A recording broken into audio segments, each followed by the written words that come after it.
বর্তমান সমাজ এইরকম অহরহ হাজার হাজার পিতামাতার উপর নির্যাতন চলছে।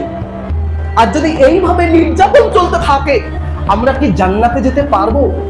সম্মানিত শুনি, আপনি আপনার যেই পিতা, আপনি আপনার যেই মাতার উপর এই রকম অত্যাচার করছেন, নির্যাতন করছেন, সেই পিতা মাতার কিছু অবদান বলে দিই। সর্বপ্রথমে আপনার মায়ের কিছু অবদান বলে দিই। আপনি যখন আপনার মায়ের গর্ভে আসলেন, আপনার মাতা আর কিছু করতে পারে না। প্রস্রাব করতে গেলে কষ্ট হয়, ঠান্ডার সময় ঘুমোতে গেলে কষ্ট হয়, খাবার খেতে গেলে বমি হয়ে চলে যায়। আপনি আপনার মায়ের গর্ভে আসার পর যখন আপনার মায়ের গর্ভে আপনি আসলেন, আসার পর এইবার আপনার দুনিয়ার বুকে আসার সময় হয়ে গেল, আপনার মায়ের পেট ভীষণ যন্ত্রণা করতে শুরু করে দিল। আপনার আম্মুকে আশেপাশের কোনো এক লোকাল হাসপাতালে ভর্তি করা হলো। লোকাল হাসপাতালে ভর্তি করার পর ডাক্তারবাবু আপনার আম্মুকে বলছে যে, আম্মু, তোমার সন্তানের তো ঠিক হয়ে থাকার কথা ছিল, তোমার সন্তানের গলায় লাড়ি পেঁচিয়ে গেল কি করে? তখন ডাক্তারবাবু বলছে যে, আম্মু, তোমাকে অপারেশন করতে হবে, অর্থাৎ সিজার করতে হবে, নচেত তোমার সন্তানকে বাঁচানো অসম্ভব হয়ে পড়বে। তখন আপনার আম্মু হাউমাউ করে কান্না করতে করতে ডাক্তারবাবুকে বলছেন যে, ডাক্তারবাবু, আপনি আমার এই সন্তানকে দুনিয়ার বুকে বের করে আনুন। আপনার যে আম্মু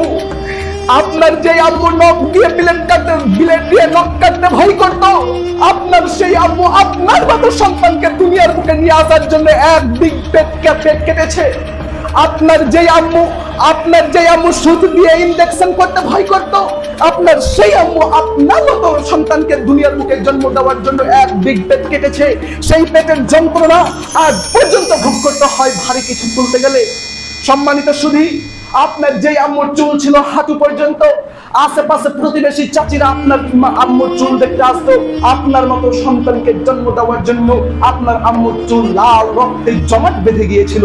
তারপরও কেন এইভাবে নিজের মায়ের উপর অত্যাচার হচ্ছে? আপনার আব্বুর কিছু অবদান বলে দিই।